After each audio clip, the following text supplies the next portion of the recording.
Good morning, colleagues. My name is Bongani Kumalo. I'm the subject advisor in Harib District for English. Today, I'm going to share with you strategies about how to teach dialogue as a writing piece in English, grade 7. Right. As you can see, that is my presentation and my names. But maybe I should also indicate that before I went to Harib, I was a teacher at Honyane Primary School in Pahaming. Right, that is my presentation. That is the introduction. That is all about myself. Right, and then let me also go to the lesson outline. But I also want to indicate that my lesson will alternate between specifically addressing the teachers, and there will be instances where I think I'll be specifically addressing the learners.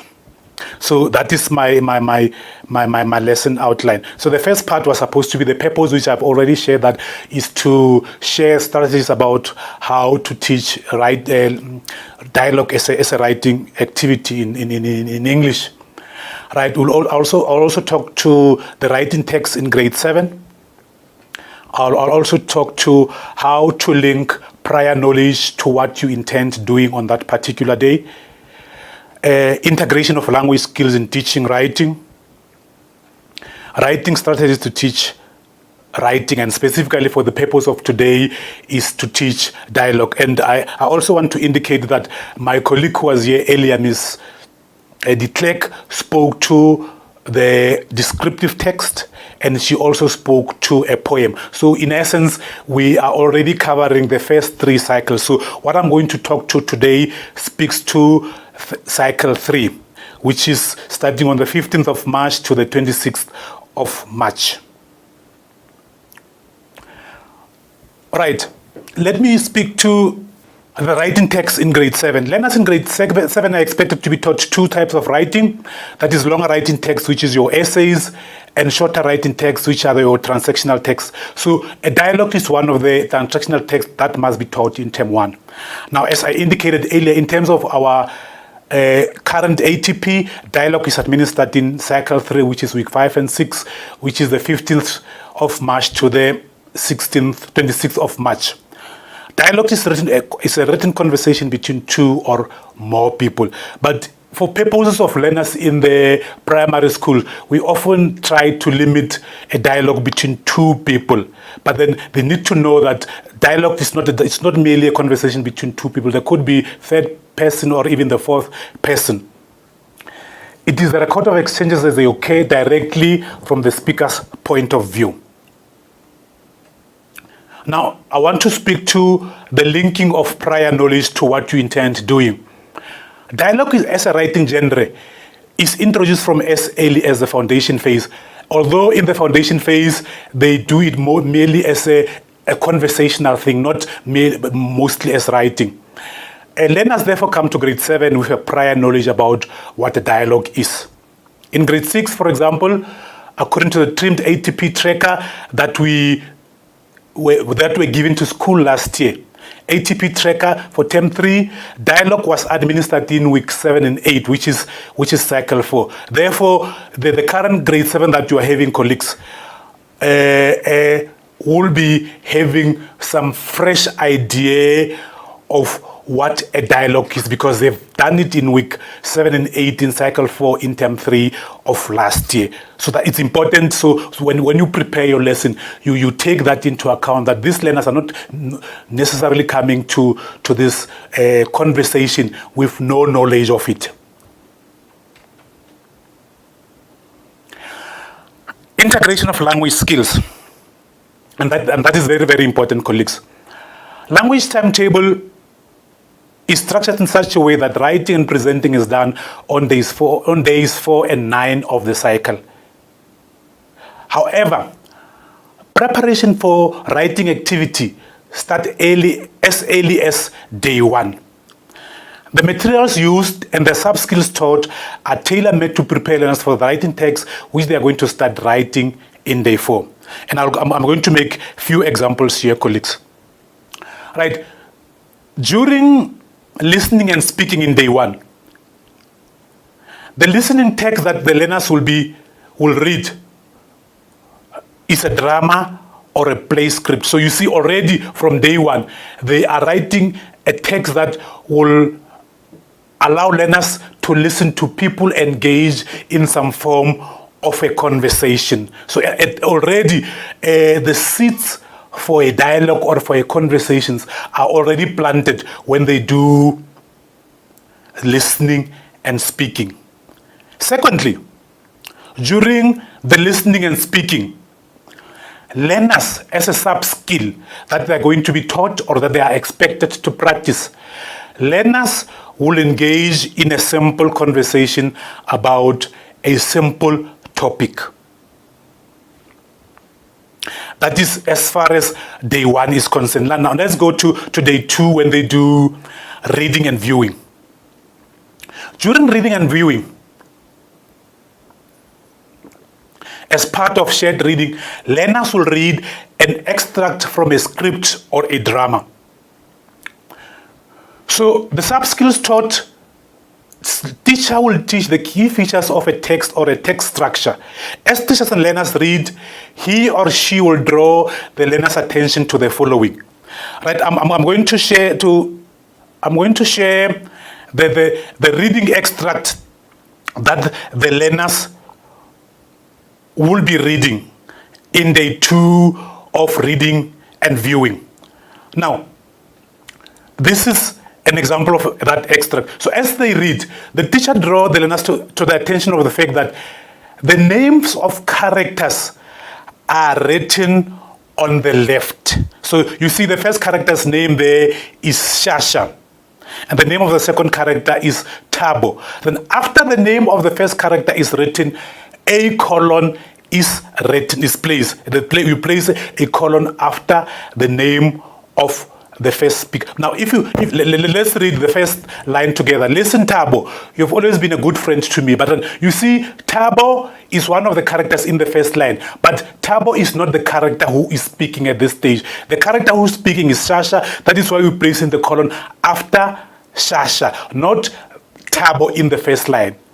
Only when Tabo starts speaking in the next line do we place the colon next to the name of Tabo to indicate that this is the character who is speaking. So already learners are being made aware that when you write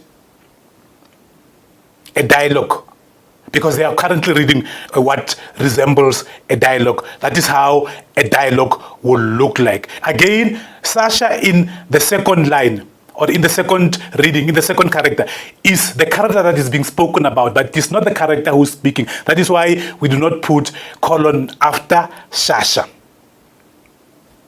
Right. So I've already referred to you to a simple reading text to demonstrate all the above. So as you do that, you put names of characters are written on the left side.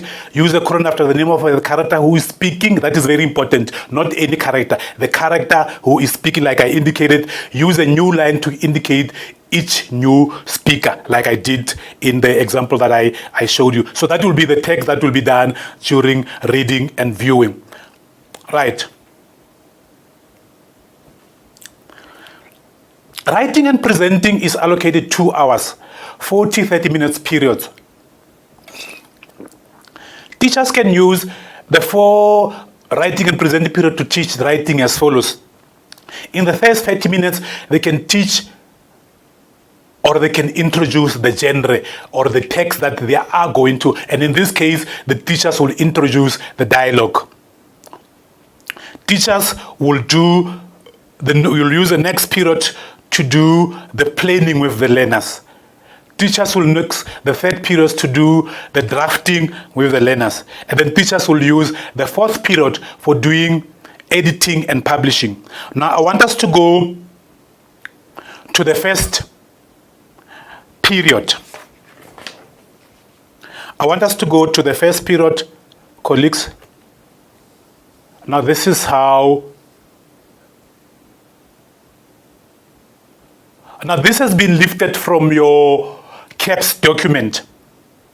This information has been lifted from your CAPS document. So one of the first things that you need to teach your learners about the text that they are going to write, the learners must understand what is the purpose of that text.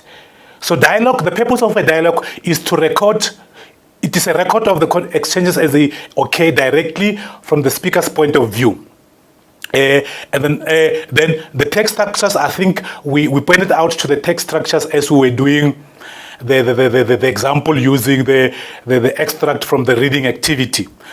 And then the important thing that I want to emphasize here, that I even cycled there, is when you introduce dialogue, it's very, very key to sketch a scenario before you start writing for your learners. And we'll get to that later. And I also want to indicate that if it's a conversation between two familiar people who knows each other, say friends, the conversation might be informal. But then if it's a conversation between two people, say a principal and a learner, the conversation will be more formal. So that speaks to the language features about the activity. Now I want to move back to my PowerPoint presentation.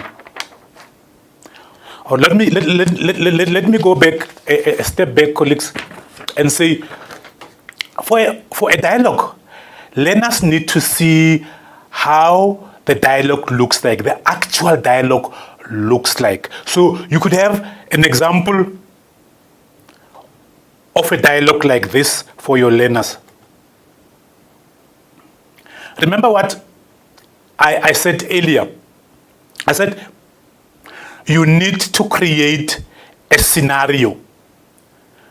Now, here is our scenario. We have Lesego and Oratile as sisters, so already we know who are the characters in our dialogue. They are sitting in their room, so we already have the scene or the setting. Where does this dialogue take place? And that could be setting the scenario for your learners who might be your who are respond better to what they hear. But then you might also need to create a scenario with your visual learners. So already here, remember I said, although we emphasize two characters, but then you see in this scenario, we have three characters.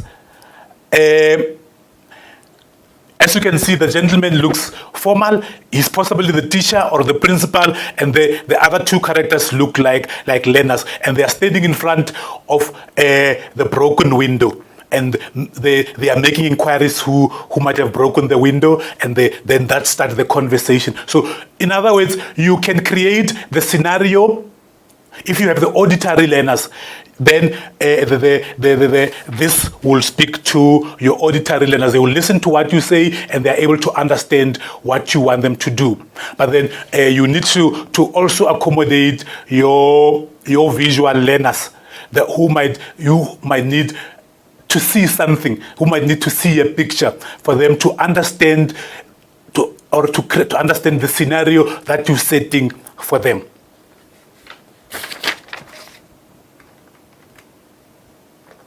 I'm going back now to my PowerPoint presentation.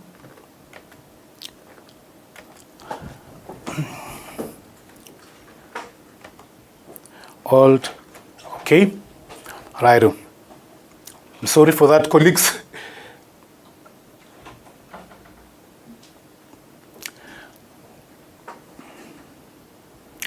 Now, as you set the scene, you write the example of scene setting on the board. For example, tutor is sitting quietly in the principal office. He looks worried. Now, from that scenario, already you know you have two characters. The other character is tutor. The other character is the principal. Next, write the first character's name on the board. Remind learners that the name must be followed by a colon, like principal and the name and the colon. Can you see that, colleagues? Explain that before we write, because now in this scenario, I think because the principal is the one who summoned tutor into his office or into an office, will be the first character to speak. So that is why I placed him or her as the first character. Remember, tutor has been placed, and that is why I'm saying he's been summoned, because he looked quietly and he looks worried. So the principal will be the first character to speak in this instance. Explain that before we write what the principal will say, we need to think about how he or she is feeling, or what he or she is doing, the principal. Write an example of stage directions, like looking angry, bang fist on the table, although this is not the kind of behavior that we encourage. Looking angry, bang fist on the table. The principal is now speaking. Mr. Kumalo told me that you were very disruptive in class today.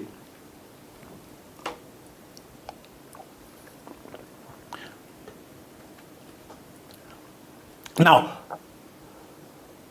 it's going to be the turn of the learners. Remember now, the tutor needs to respond to, now the first activity, you are going to do it as an I do activity that you do and demonstrate how you want your learners to do it. Now the second one, where now you bring in the second character, you're going to do it with your learners, and you're going to do it as the we do activity. The teachers and the learners do it together. Explain to the learners that next we'll write about what tutor will say as he or she responds to the teacher or the principals. Learners need to remember we write his or a name followed by a colon. Now, I just took what the principal said in the first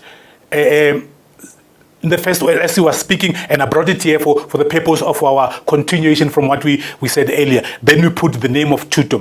Now, remember, with the principal, we talked about stage instructions, we talked about the action. Explain that the beginning of stage must line up with the lines above. So you see the two are aligned the same. Looking angry, bang on the table. Now it's tutor's turn to speak now. And the learners must help you to tell you what they think tutor will say. Then maybe that is what the final saying will be in terms of shaking, tears begin to well in his or her eyes. But say, Bonolo is the one who was teasing me. So now, colleagues, from this, you can see that we got straight to the point, because, and that is what you need to emphasize when you practice, when you teach the genre with your learners. Because one of the biggest challenges with the dialogue, learners tend to spend a lot of time doing greetings. By the halfway page, I'm fine and how are you? Where is Lerato? Where is Karabo? But then they forgot that the topic is about speaking about what do you think, why did the principal summon tutor to his or her office, and the exchange that is going to happen. So what has just happened is one exchange between the principal and tutor. Usually it differs from grade to grade. In grade 4, we might possibly say there should be 4 exchanges. In grade 5, we might say 6 to 7 exchanges, and then in grade 7, it's 7 to 8 exchanges. So this is what we call an exchange, what the principal said and what tutor said as he or she was responding to the principal. So usually 80 words in grade 5 will be 4 exchanges. 100 words in grade 5 will be 5 exchanges. 120 words in grade 6 will be 6 exchanges, and 140 words and more will be 7 exchanges in grade 7. Right, we're moving on to the next period.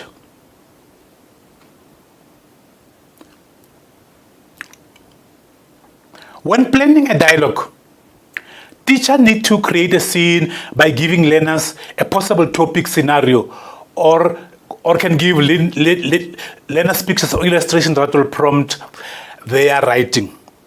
And as they do that, learners must respond to the following questions. Who are the characters in the dialogue? There should be two, but there are instances there where there could be more. What are they talking about? What is happening? When does this dialogue take place? Where does your dialogue take place? Why are the characters having a dialogue? How are the characters feeling? Now, remember, your characters' feelings are going to inform your stage instructions.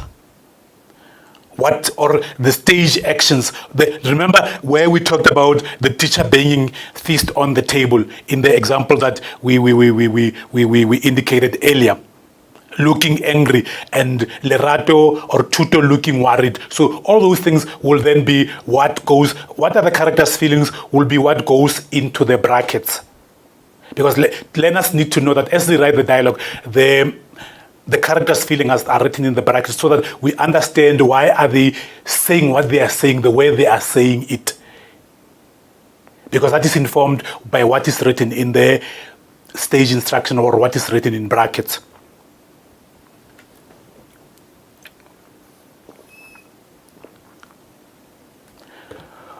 Right, let me go back to the pictures that we used earlier.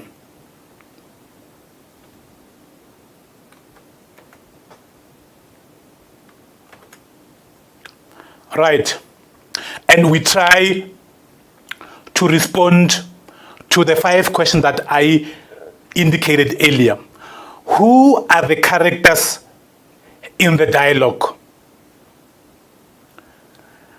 We have the principal, and you can even make it even simpler by giving the learner's name. The learner's names are Bongani and Denise. What is happening? The window has been broken and the principal is trying to inquire who might have broken the window.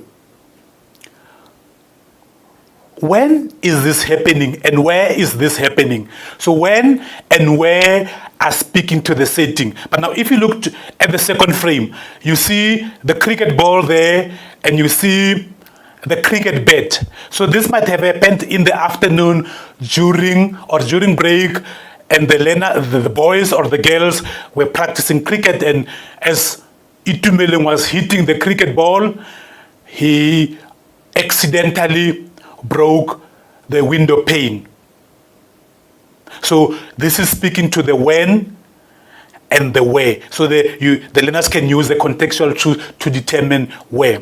And how is the principal feeling?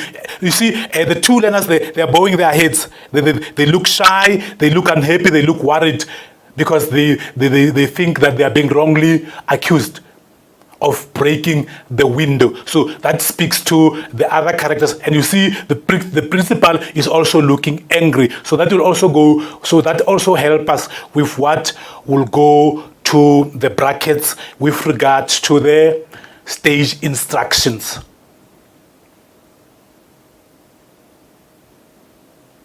So your learners will use a list to write,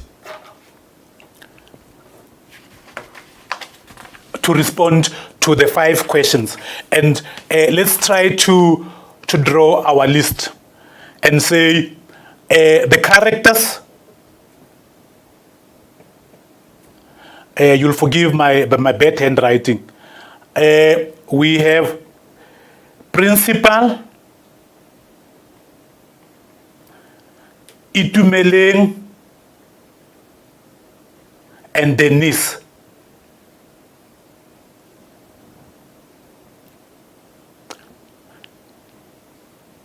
What is happening?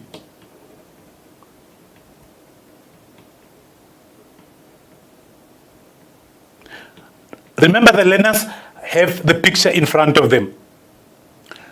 Again, my bad handwriting. A window has been broken and the principal is trying to inquire who is the possible culprit. where and when.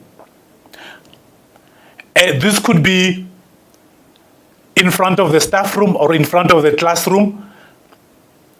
When it's during soccer practice, remember we used the cricket bat and the cricket ball as our clues that this might have happened during the cricket practice. And so it's possibly in the afternoon when the cricket boys were practicing. How are the characters feeling? Again, I'm going back to the picture. If we go to this one, you see the pictures, the principal is also still looking at the broken window glasses and the learners are looking worried. So that is how they are feeling. And you can also see in this one, he's holding his hand on his mouth. So he's even shy to speak to the principal. So also that will also speak to how are the characters feeling. So what you are going to create from this list. So you start first by listing, and then you write down the principal and Itumeleng are standing in front of the broken window glass, they're standing in front of a class with a broken window. When is this happening? It was happening during a lunch when the soccer boys were practicing soccer match.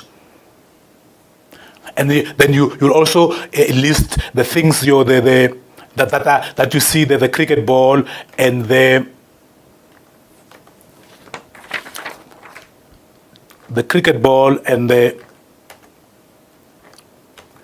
I'm trying to go back to my. Must I press? Okay, there we go. Right, that is what we were speaking about.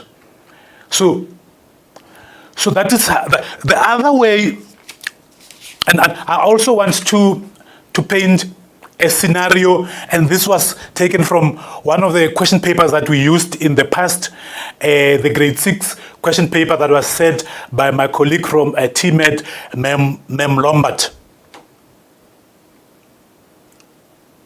Right. So you see, in this case, what is beautiful about this one is that it's speaking to both your visual learners and your auditory learners. Because try to convince, you create a scenario by verbalizing.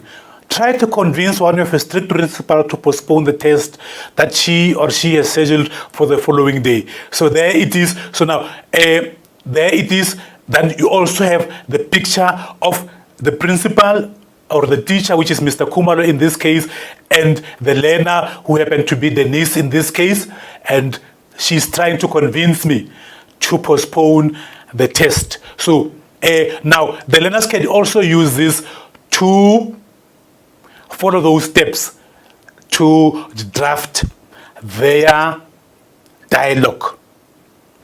The other example could be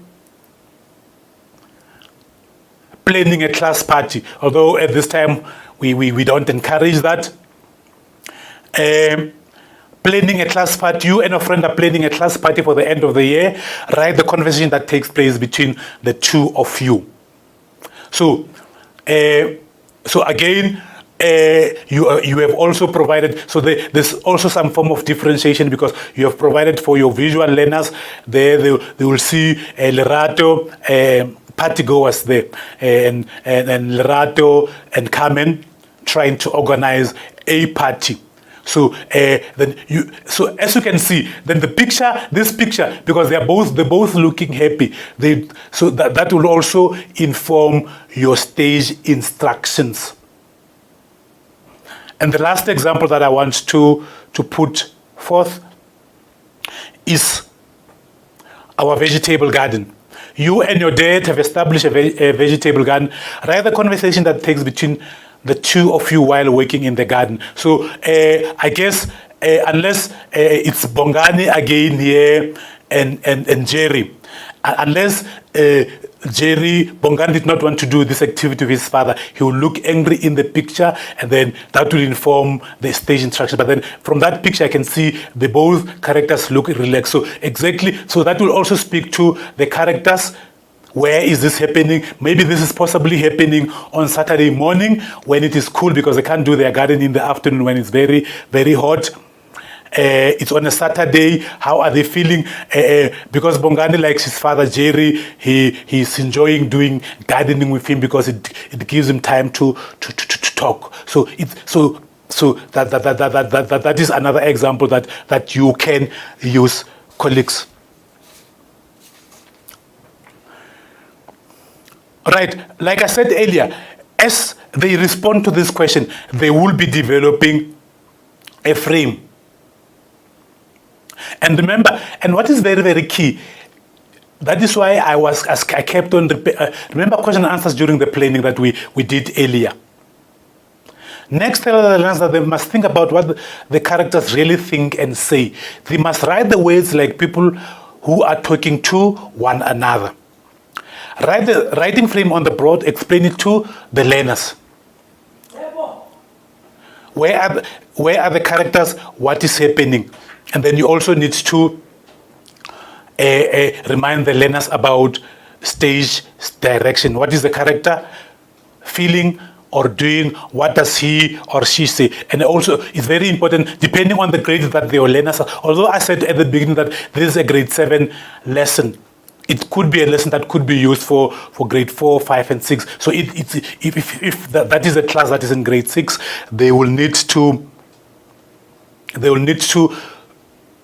speak. The learners will speak 5 times, or the exchanges between the learners will have to be 5 times. If it's the higher grade, the exchanges will have to be more times. Now, I want to go back a slide back, colleagues. But remember, because I believe that most of our classes or most of our schools, they have double 1 hour period. That 1 hour period. So the first 30 minutes could be used to teach the genre. The second period could be used to do the planning.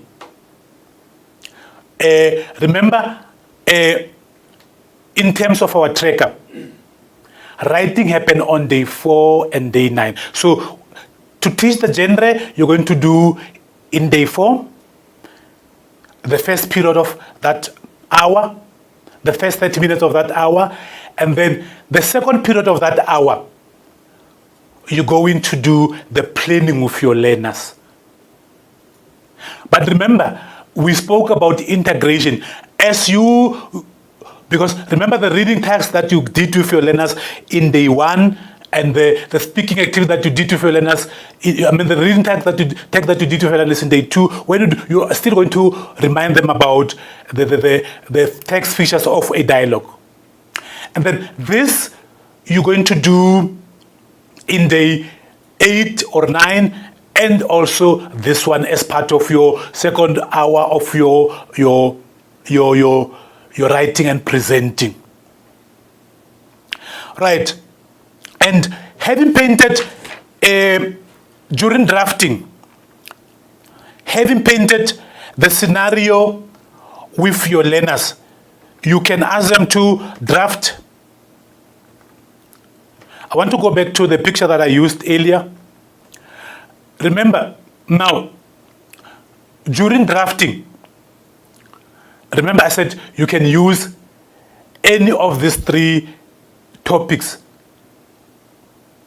Or maybe for your convenience, I was just making an example using the 3 topics, but for your convenience, you can take one of the topics and be the focus topic for your drafting. Then the learners have to go through all those stages. They start first by drawing a list. And then from the list, now they write the actual sentences that will inform their writing. Then your learners bring to class an example of their completed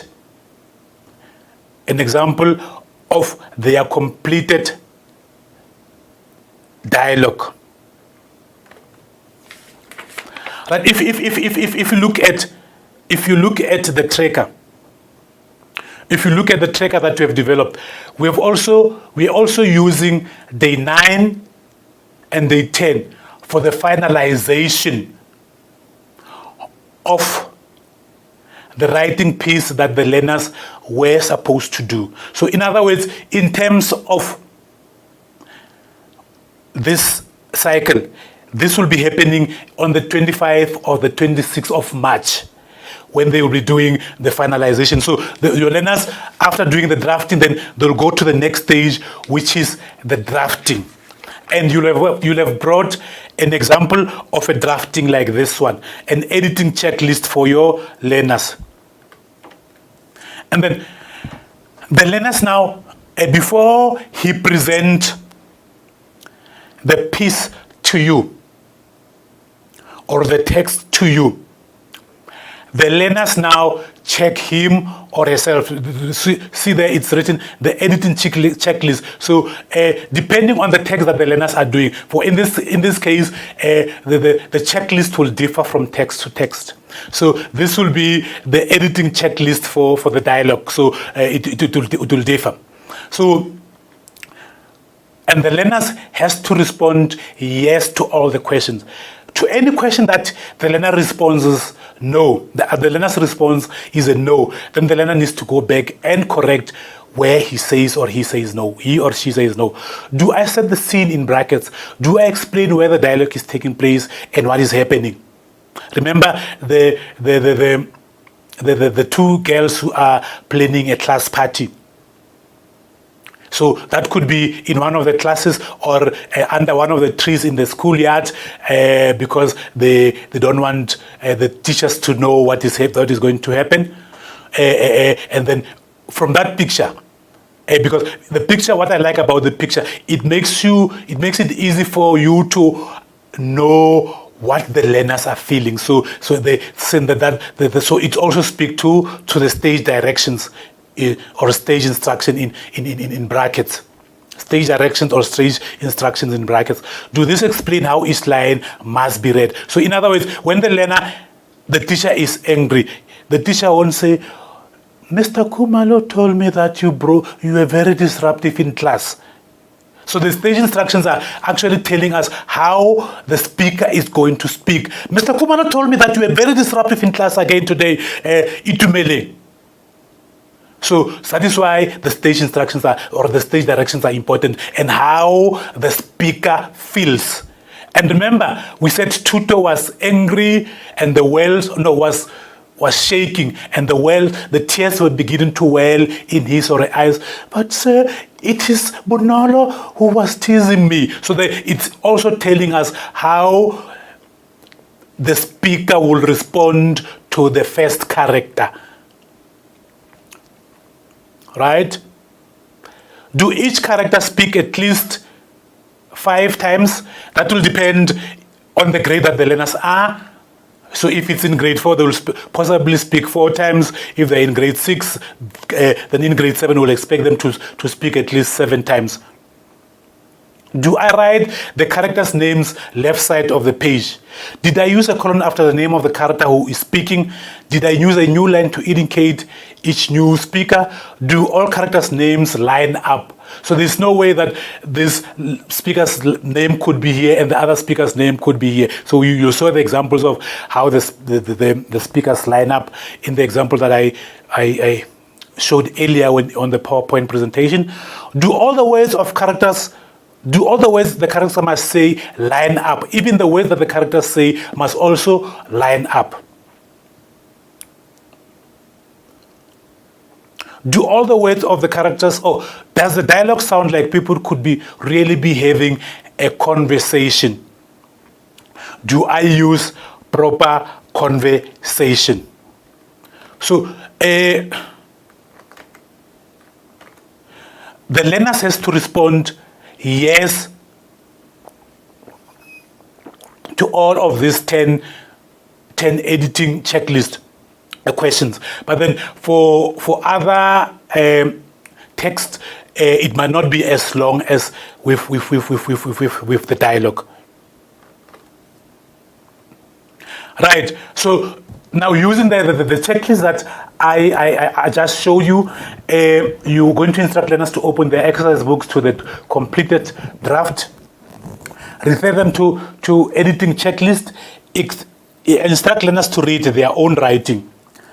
Answers to each of these questions, the questions that were in the checklist, must be a yes. You see that I even tried to bold it. Instruct learners to fix any mistakes they find. Instruct learners to add any new sentence or details that will help their dialogue to sound more interesting. Explain that learners may begin to publish, or in terms of our CAPS, we say present. Explain that learners may begin to present when, in other words, when they submit it to you, when they are ready with their thing, they will submit it to you. So, so we say in other publications they will say publish, or they might submit. So that is why this skill is called writing and presenting. After writing, they present it to you. So in terms of the relevant language here, I should have said language, then they may begin to present when they are finished editing. Learners can also share each other's writing. So it's important that you allow learners to share and read each other's writing. So to enhance to encourage sharing from each other's good practices. In conclusion, colleagues, I want to say that writing is one of the most difficult skills to master. Therefore, every effort must be made to support learners' writing. Pictures, and I hope I showed during my presentation that other learners, you can verbalize the setting, and then the learners will understand what they write. But then you need to think about your Kumalos, your Litswaras in your class, your Hangane, your Titis in your class, your Kondla in your class, who might not be as sharp as other learners. And remember our slogan, we don't want to leave any child behind. That is our slogan for Free State. That is why it's important that pictures, illustration must be used to prompt learners' writing. In addition, writing frame must be used to scaffold learners' writing, colleagues. And I want to say that, colleagues, whether your learners are in grade 4, 5, 6, and 7, your DBE workbooks are very rich with writing frames. Don't be shy, even if your learners are in grade 7, to go back to grade 4, to go back to, because you'll see the amount of scaffolding that these learners need. So go back to the writing frame that will address what you perceive to be his challenges. And so, in other words, in a class where you give your learners a dialogue, different learners could be given different writing frames to allow those writing frames to differentiate for those different levels where those different learners are at. Classes which are print-rich with writing frames for different texts, theme vocabulary, and corresponding pictures are critical in supporting learners' writing. So it is also important that there should be writing frames of different text, especially in grade 7, for example. I'll use the grade 7 as an example in this case. The writing that they're going to do in grade 7 for this term, they're going to do in the first cycle, they're going to write a narrative or a descriptive text. So let's have frames of a descriptive and a narrative text. In the second cycle, they are going to have to write a poem. Let's have the writing frame for it. In the third cycle, it's a dialogue. In the fourth cycle, I can't remember what I think it's diary entry and letter writing. So those frames should be there, and they should be in the class for the duration of the term, even before you get to that skill or you get to that text.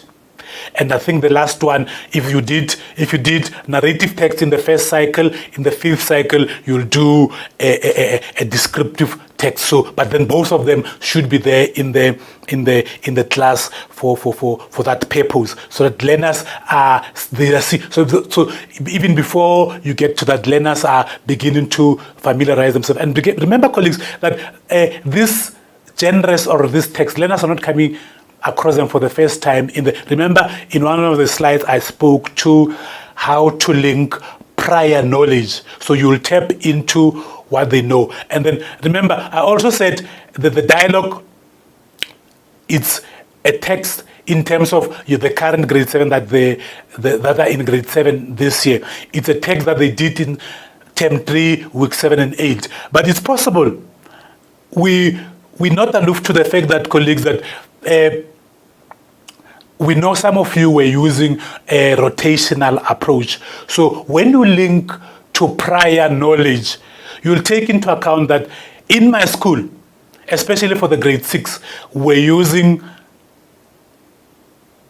the rotational timetable. So it's possible my grade 6 teacher, and possibly you are also the grade 6 teacher, you also know that you did not get to that. So in terms of how you link, you might need to take them to lower grades or the other grades. Because I looked at the nearest example of when was dialogue done in the previous grade. I was trying to link it to the previous grade. So and that is my conclusion, colleagues. And I want to say thank you very much, colleagues, and also acknowledge few colleagues that I phoned and I WhatsApp Denise in Thabo Mufutanyane, my former colleague Mr. Kibautlile, and my supervisors Tate Litwara Meplaki and Tate Makwekwe, who spoke to me before I came for this session. Thank you very much, colleagues, and my beautiful colleagues from, how can I forget my colleagues from Harib? Thank you very much, colleagues. Thank you very much.